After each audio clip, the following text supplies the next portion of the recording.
요한복음 19장 19절부터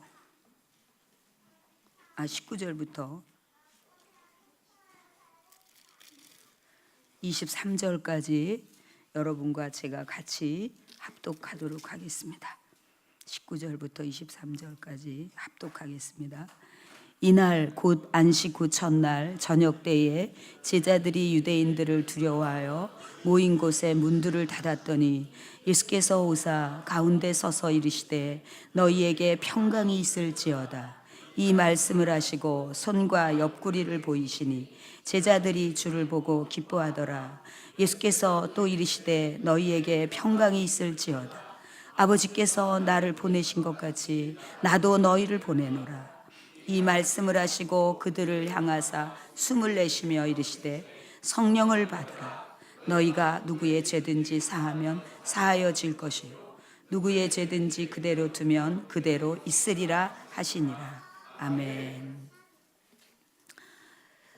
어제 저녁부터 이 성전에 들어오면서 얼마나 자꾸 눈물이 나고 기뻤는지 몰라요.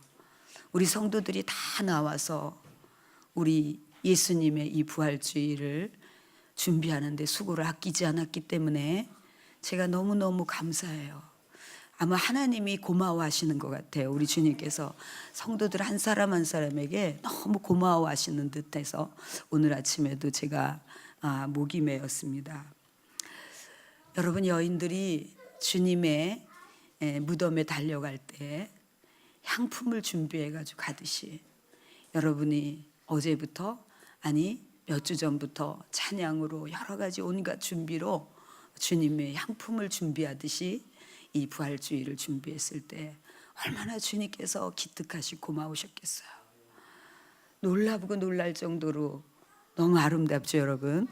제가 이 작품이죠, 작품. 그래서 사진을 찍어서 여러 사람들에게 보냈는데 너무 다 돌아오는 멘트가 정말 놀랍고 놀라웠어요. 여러분, 우리 주님의 이 순결함을 돋보이게 해주어서 너무 감사해요. 이렇게 수고해 주셨는데 특히 이 주님의 이 깨끗한 순결함을 돋보이게 해주신 게 너무나 감사해요. 여기 얘네들은 정말 너무나 예쁘게 주님을 높이고 있어요. 할렐루야. 오늘 또 더 제가 저기도 너무 예뻐서 저것도 사진을 찍어 보내고 다 이렇게 그랬는데 많은 성도들이 작품이라고 너무 놀랍다고. 저는 이걸 알기를 원했거든요. 정말 우리 주님을 우리 주님의 품위를 높여드리는 그것이 너무 기쁜 거죠. 여러분, 오늘 새벽에 제가 그 설교를 했어요.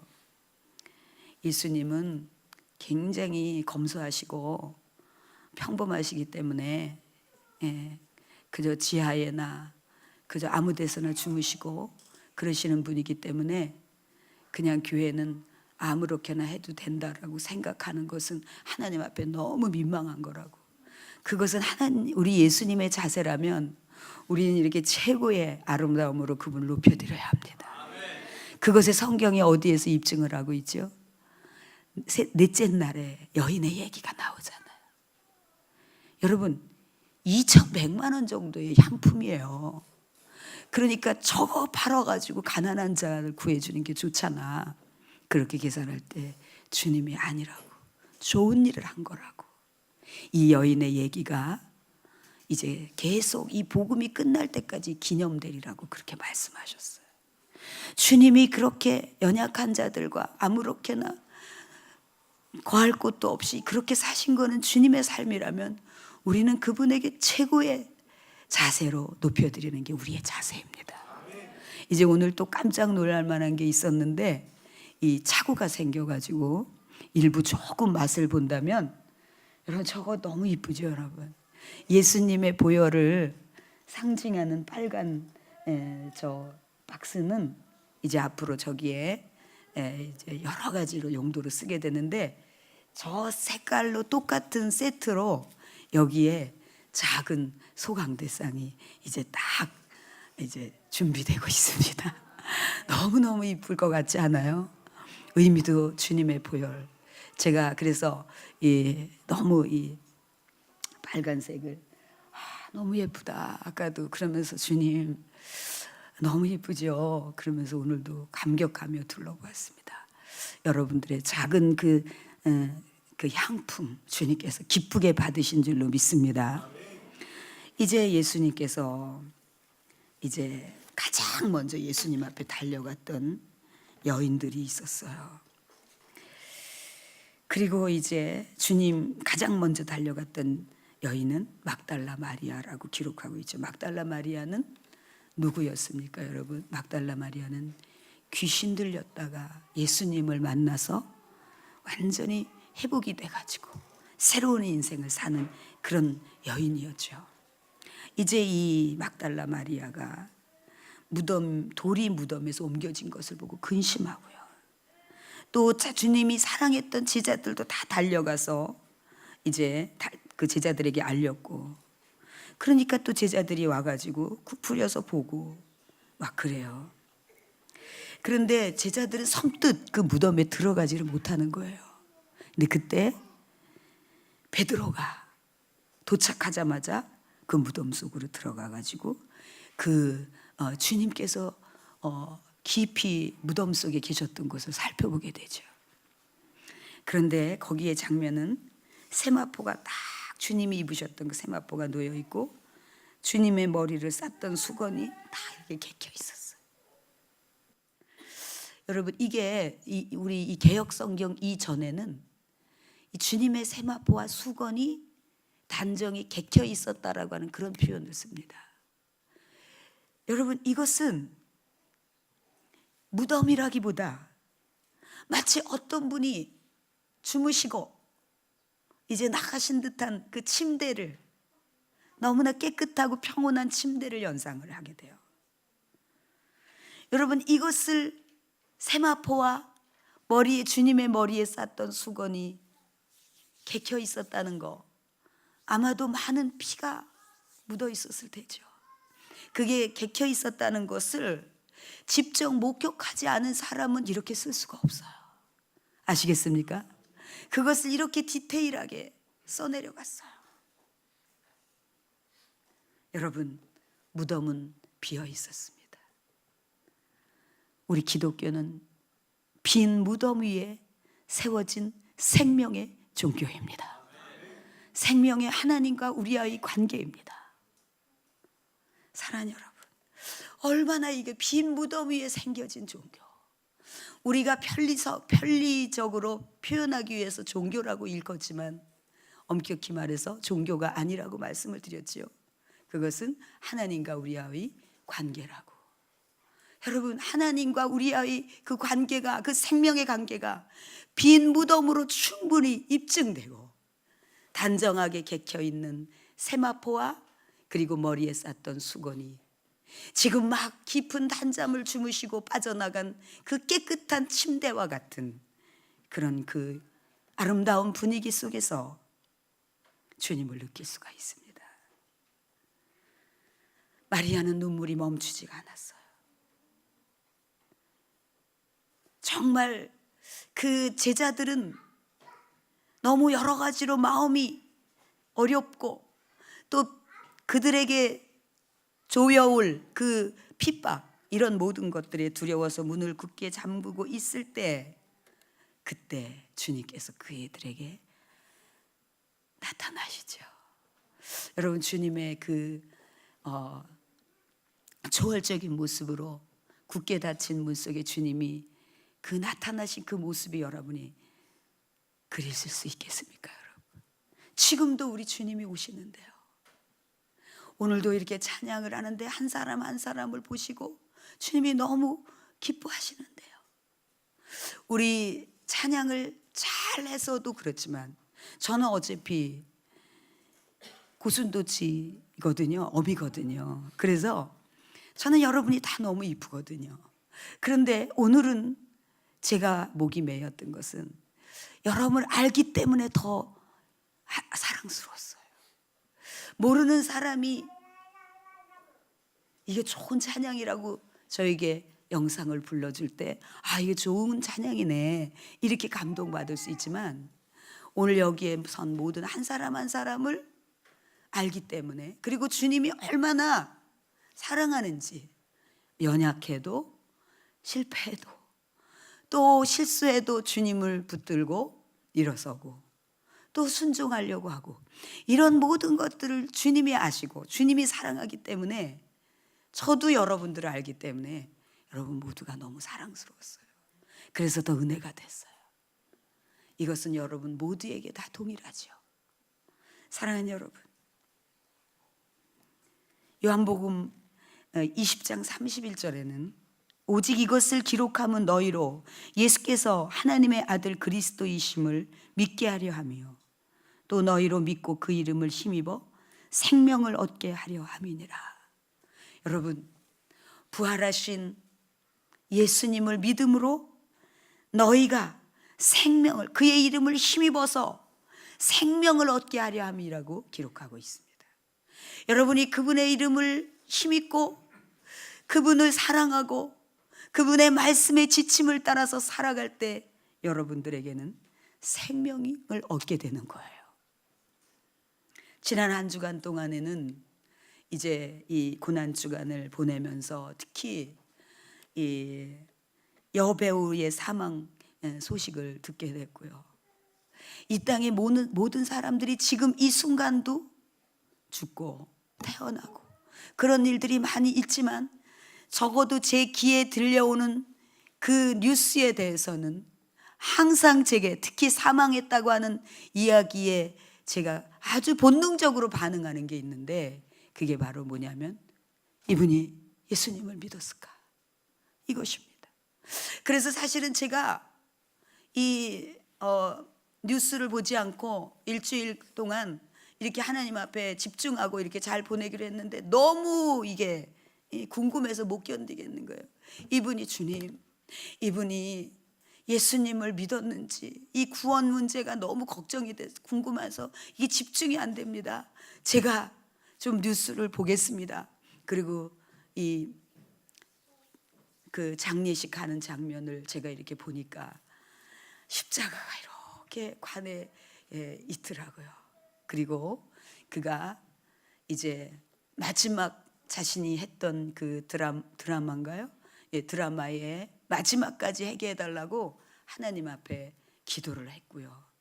그 다음에 이제 마지막 장면에 그 스태프들과 포옹을 하면서 그것까지 이렇게 다 자신이 이 마지막 작품을 팬들에게 약속을 반드시 지키기 위해서 그 마지막 작품까지 마치게 해달라고 하나님께 많이 기도했다는 그런 인터뷰 내용이 나와서 제가, 아이고, 그러면 됐어, 할렐루야, 그러면 됐어.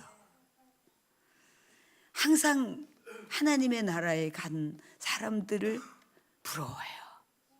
그 부러워하는 이유 중에 가장 큰 것은, 아, 그분은 지금쯤 주님 보고 있겠구나. 야, 주님 얼마나 좋을까. 여러분, 고인이 되면 어린 사람도 고인이라고 생각해서 예의를 갖추잖아요.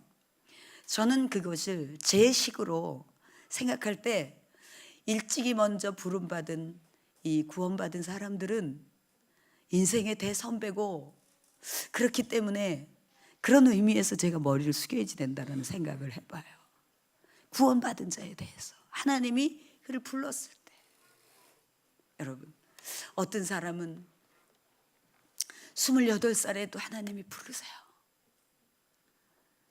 데이비드 브레이너드와 같은 사람, 정말 하나님을 절절히 사랑하고 정말 그 인디언들에게 복음을 전하려고 온 몸을 다해서 던졌던 이 데이비드 브레이너드의 그 선교사의 그 삶은 28살에, 또 로버트 맥체인, 이런 30도 안 돼서 끝난 삶이었지만, 그들은 아마도 80을 살면서 많은 시간이 주어졌지만 그렇게 다 살아내지 못한 그런 아주 성실한 인생을 살았기 때문에 하나님 편에서는 너 너무 많이 수고했다, 이제는 내 곁에 와서 쉬라고 하나님이 부르셨을 거예요. 근데 제가 훗날은 하나님 앞에 갈 때 여러분들에게 굉장히 미안할 것 같아요.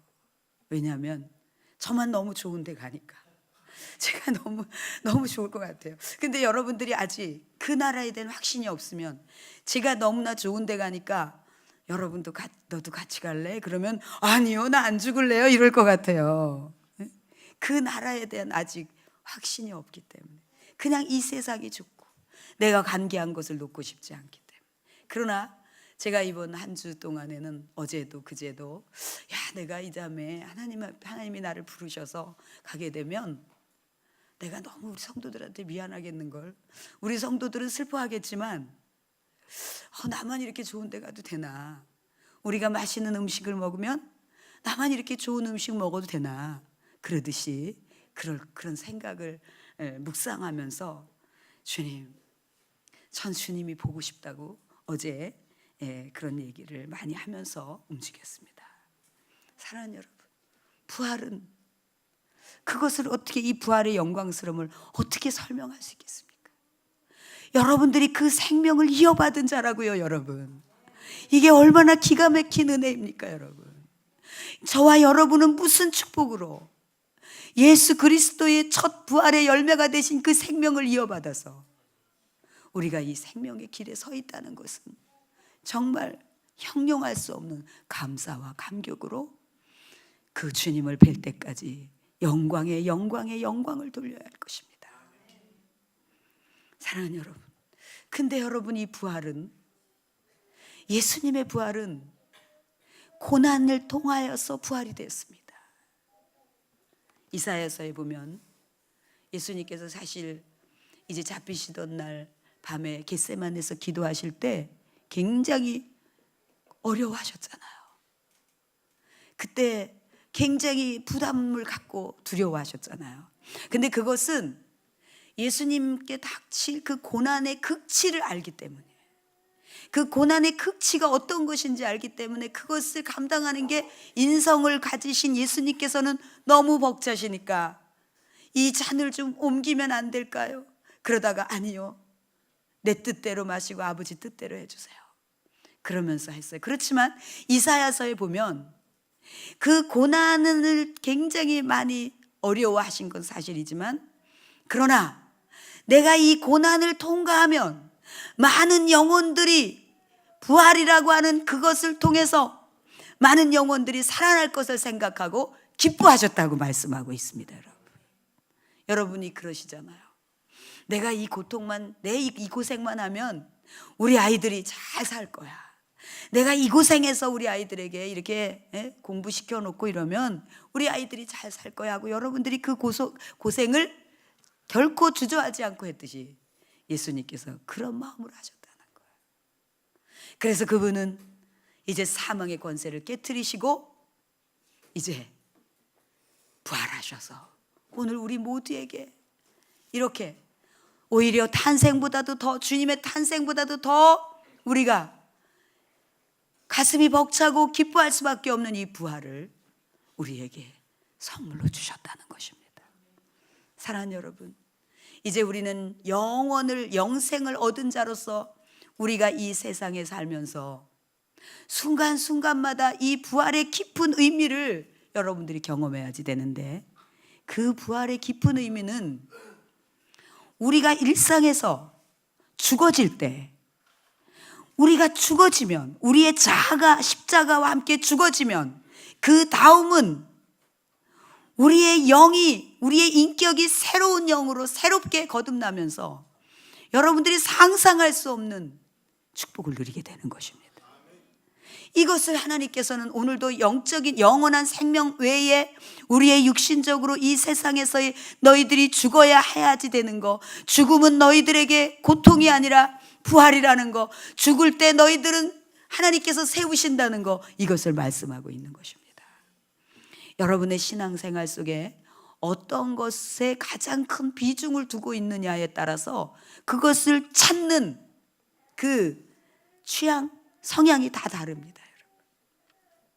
끊임없이 말씀을 연구하고 싶은 사람은 끊임없이 말씀을 연구하는 프로그램에 어디에서 성경 공부, 어디에서 세미나 이런 것에 많이 움직일 거예요. 그리고 그런 얘기가 내 지적인 욕구를 채워주기 때문에 끊임없이 그렇게 될 거예요. 여러분, 저는 저의 간절한 이 영혼에서부터 터져 나오는 간절한 그 열망이 있는데, 제가 진정으로 원하는 그 열망이 있는데, 그것은 어떻게 하면 예수님을 닮지? 어떻게 하면 예수님을 닮을까? 이것입니다. 그러니까 모든 설교가 막 의욕적으로 들어오는 것도 누군가가 예수님을 닮아야 되는 힌트를 주면은 막 눈이 반짝이는 거예요. 눈이 반짝여요. 그리고 막 그런 말씀을 막 찾는 거예요. 이분이 또 다른 얘기를 뭘 하셨을까? 이것이 가장 저의 강력한 욕구예요. 우리 교회의 이 본질이 하나님을 사랑하고 자아가 처리되는 거라고 할 때, 누군가가 하나님을 사랑하는 것이 이것이다라고 힌트를 주면 그것을 알고 싶어서 어떻게 하면 그렇게 될까? 이것에 대한 욕구가 너무난 거예요. 뭐 연구하고 이러는 거는 저는 별로 관심이 없었어요. 제가 이제 하나님의 말씀을 균형 있게 전하기 위해서 이제 많은 자료를 보고 이 원어적인 의미를 보고 해야지 되는 건 맞지만, 그러나 저의 본능적인 욕구는 끊임없이 누군가가 하나님을 사랑하는 법을 알려준다면 어디든지 찾아가고 싶고, 나의 이 자아가 더 완전히 깨져서 주님의 십자가 밑에서 내 자아가 완전히 깨져서 무너진다면 내가 그걸 더 쫓아가고 싶어서 그런 설교를 막 듣고 싶고, 그런 힌트를 그런 배우고 싶은 마음이 무한히 일어납니다. 그래서 제가 여러분들에게 소개해 준 분이, 제가 소개해 드렸죠. 기억하십니까? 네? 누구세요? 네?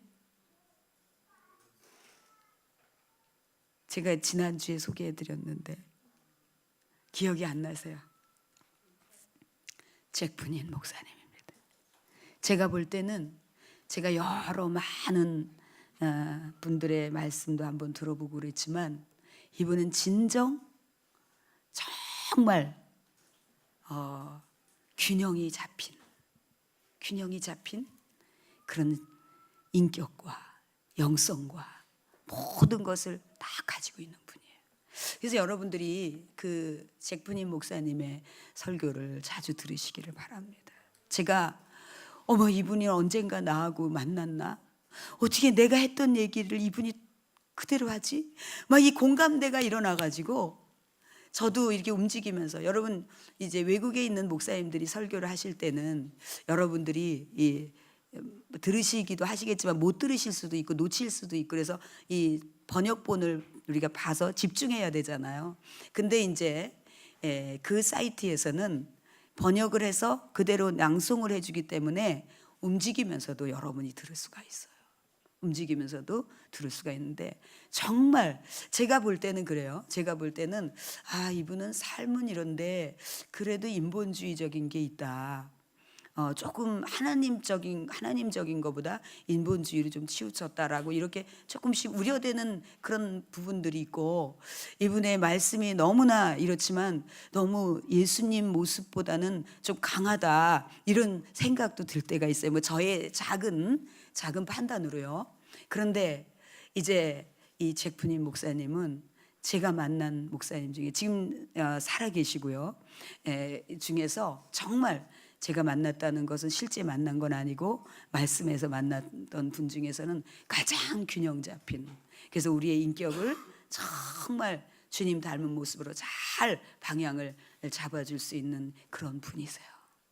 여러분이 일상에서 정말, 저도 바울 사도와 같은 마음으로 여러분들에게 그 소원이 있어요. 오늘 새벽에도 기도했습니다. 하나님, 제가 만일에 하나님 앞에 뭔가 하나라도 칭찬받을 만한 게 있다면, 그래서 너희 성도들에게, 너희 자녀들에게 뭐를 주기를 원하니, 그렇게 주님이 저에게 물으신다면 저는 주저없이 우리 아이들이 그리고 우리 성도들이 하나님을 절절히 사랑하기를 원해요. 하나님 그 축복을 주세요. 하나님만을 절절히 사랑하기를 원해요. 저도 잊어버리고 저도 사랑하지 않아도 되고 하나님만을 사랑하기를 원해요. 제가 하나님 앞에 오늘 새벽에 그 기도를 했어요. 사랑하는 여러분, 여러분이 하나님을 절절히 사랑하는 축복이 있기를 소원합니다.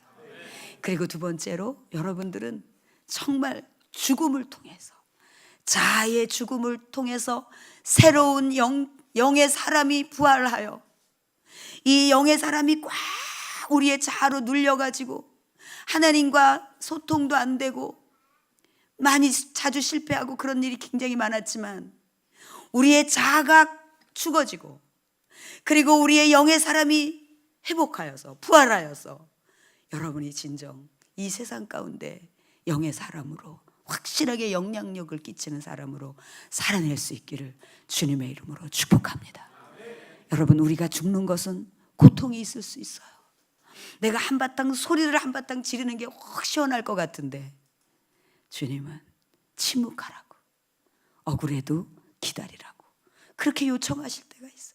그럴 때 여러분들이 끓어오르는 이 자아가 요동을 칠 때 주님이 채찍으로 맞고 말할 수 없는 가시관을 쓰시면서 던져짐을 당할 때 그 고난을 통과해서 부활이 있었던 것처럼 여러분의 자아가 죽음으로 더 깊이 들어가서 여러분의 영의 사람이 온전하게 부활될 수 있는 축복이 오늘 이 부활절에 여러분의 축복이 또 저의 축복이 되기를 소원합니다.